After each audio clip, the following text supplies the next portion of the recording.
Hi friend, आज हम SQL के ट्यूटोरियल शुरू करने जा रहे हैं। ये वीडियो उन लोगों के लिए है जो 12th क्लास में पढ़ रहे हैं या कोई कंप्यूटर साइंस ऑनर्स लेके ग्रेजुएशन कर रहा है या कोई केबीएस एनबीएस एग्जाम के लिए अगर आप प्रिपरेशन कर रहे हो या कोई भी कम्पिटेटिव एग्जाम के लिए आप प्रिपरेशन कर रहे हो या आगे जाके आप कोई डाटा एनालिसिस या डाटा साइंस का कुछ कोर्स करना चाहते हो, आपको एक बेसिक नॉलेज चाहिए, उन लोगों के लिए ये वीडियो है। तो पहले हम जानते हैं कि what is SQL.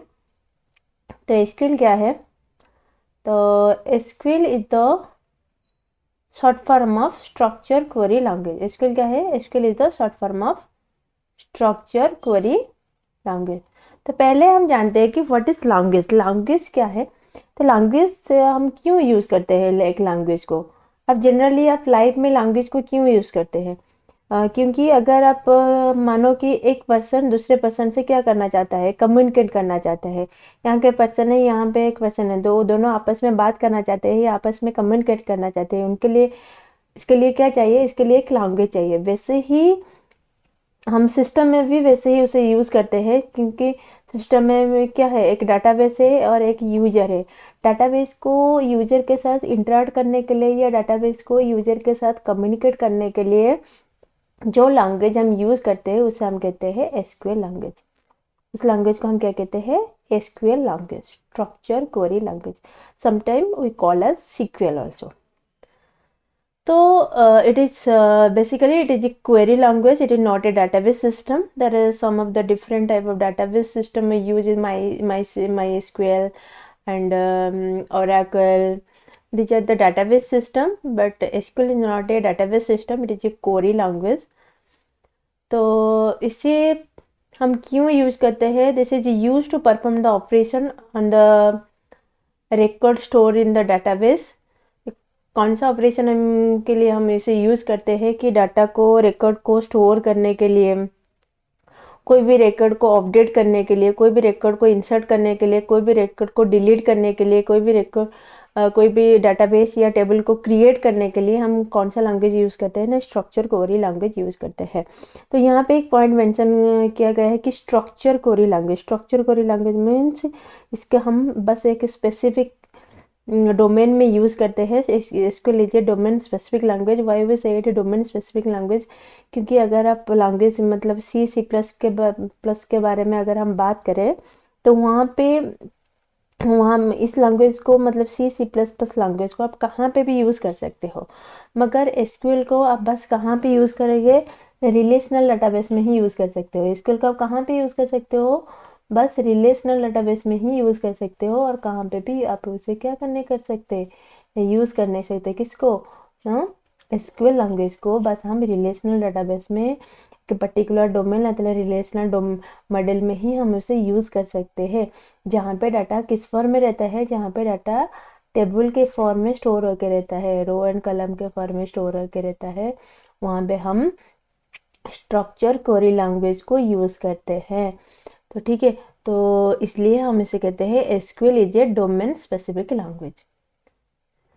Then come to the point, SQL is a declarative language. Why we say कि SQL is a declarative language? Because in SQL we have to mention what to do. यहाँ पे हमको क्या mention करना पड़ता है? what to do mention करता पड़ता है। what to do, not how to do. अब क्या मेंशन करते हो? what to do मेंशन करते हो, नॉट हाउ टू डू। अगर हम प्रोसीजरल लैंग्वेज के बारे में बात करें लाइक सी प्लस प्लस, तो वहाँ पे आप लोगों को what to do and how to do दोनों मेंशन करना पड़ता है। अगर आपको कुछ भी चाहिए कोई भी, हाँ, तो वहाँ पे आपको, यहाँ पे हम क्वेरी लगते हैं तो यहाँ पे क्या मेंशन करते हैं? व्हाट टू डू मेंशन करते हैं। मगर सी प्लस प्लस में आप फंक्शन यूज़ करके या यूज़ करके हम वहाँ पे what to do and how to do दोनों मेंशन करना पड़ता है। इसके बाद हम आ जाते हैं why SQL. Nowadays SQL is widely used in data science and analytics. तो एसक्यूएल का जो डाटा प्रोफेशनल है ये एसक्यूएल को यूज़ करके क्या कर सकते हैं ना? डाटा को इंसर्ट कर सकते हैं और डाटा को क्या कर सकते हैं ना? अपडेट भी कर सकते हैं। और वहाँ पे क्या कर सकते हैं? डाटा को डिलीट कर सकते हैं। बहुत सारे ऑपरेशन वो कर सकते हैं। ठीक है। तो यहाँ पे भी हम इसे क्या कर सकते हैं, जो डाटा आप स्टोर करके रखे हो उसे भी बाद में रिट्राइव कर सकते हो। एंड स्ट्रक्चरल डाटाबेस को डिस्क्राइब करने में भी आपको एसक्यूएल लैंग्वेज हेल्प करता है। तो वहाँ पे एसक्यूएल लैंग्वेज को यूज़ करके आप डाटाबेस को मैनिपुलेट कर सकते हो, एक नया डाटाबेस क्रिएट कर सकते हो, एक डाटाबेस को ड्रॉप या डिलीट कर सकते हो। ये सब करने के लिए हम क्या किसे यूज़ करते हैं, एसक्यूएल लैंग्वेज को यूज़ करते हैं। उसके बाद आ गया हिस्ट्री ऑफ एसक्यूएल। तो पहले इन द ईयर ऑफ 1970 में ये कौन ने रिलेशनल मॉडल के ऊपर एक क्या किए थे ना, पेपर पब्लिश किए थे, जिसमें वो relational algebra and tuple mathematics and बहुत सारे मैथमेटिकल फंक्शन को लेके ये प्रूव किए कि हम डाटा को भी कहाँ पे स्टोर करके रख सकते हैं और वहाँ पे भी हम उसे क्या कर सकते हैं ना, रिट्रीव कर सकते हैं। ये कौन से किसने उसे शो किए थे ना, ये कौन ने शो किए थे। मगर ये क्या देते, एक थियोरेटिकल मॉडल देते, थियोरेटिकल कंसेप्ट ऑफ व्यू दिए थे। तो बाद में उसको कौन प्रूव किया ना, आईबीएम ने प्रूव किया।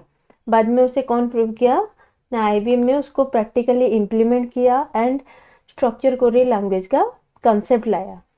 ये था the history of the SQL. कभी कभी एग्जाम में या बहुत सारे कम्पिटिटिव एग्जाम में या कोई अगर 12th क्लास में अगर आप पढ़ रहे हो तो वहाँ पे भी आपको ऐसे क्वेश्चन आ जाते हैं कि write down the history of the SQL, या हिस्ट्री ऑफ एसक्यूएल के बारे में लिखने के लिए आपको पूछ देते हैं वहाँ पे। तो इसके बाद हम जानते हैं what are the different SQL command. SQL command क्या है, SQL command is nothing but the instruction, जिस कमांड को यूज करके हम क्या करते हैं, डाटाबेस के साथ कम्युनिकेट करते हैं। It is use to perform specific task and function in queries of the data. इसे यूज करके हम बहुत सारे टास्क करते हैं, बहुत सारे फंक्शन करते हैं। लाइक हम एक टेबल को क्रिएट करते हैं एक और वहाँ पे कुछ डाटा हम ऐड कर सकते हैं, कुछ टेबल को आप ड्रॉप कर सकते हो, कुछ टेबल के डाटा को आप मॉडिफाई कर सकते हो। तो इसलिए हम एसक्यूएल कमांड को यूज करते हैं। There are 5 type of SQL command. One is DDL, then another is क्या है, DDL, DML, then DCL, TCL and DQL. DDL का फुल फॉर्म है data definition language, DML is data manipulation language. DML क्या है, data manipulation language. कुछ problem है, ठीक से नहीं चल रहा है, ठीक है, ओके। डाटा मैनिपुलेशन लैंग्वेज, ठीक है, मैं बोल देती हूँ। DDL is data definition language, DML is data manipulation language, DCL is data control language, TCL is transaction control language and DQL is data query language. तो डीडीएल के under में जो भी कमांड है उसका नाम क्या है, create, drop, alter, truncate. DML के अंडर कौन सा कमांड आता है, इंसर्ट, अपडेट, डिलीट। डीसीएल के अंडर आता है ग्रांट, रिवोक। टीसीएल के अंदर आता है क्या क्या, commit, rollback, save point.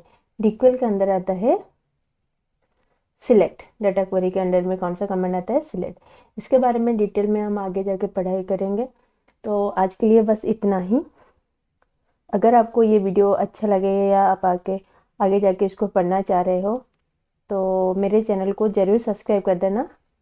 Thank for watching this video, thank you.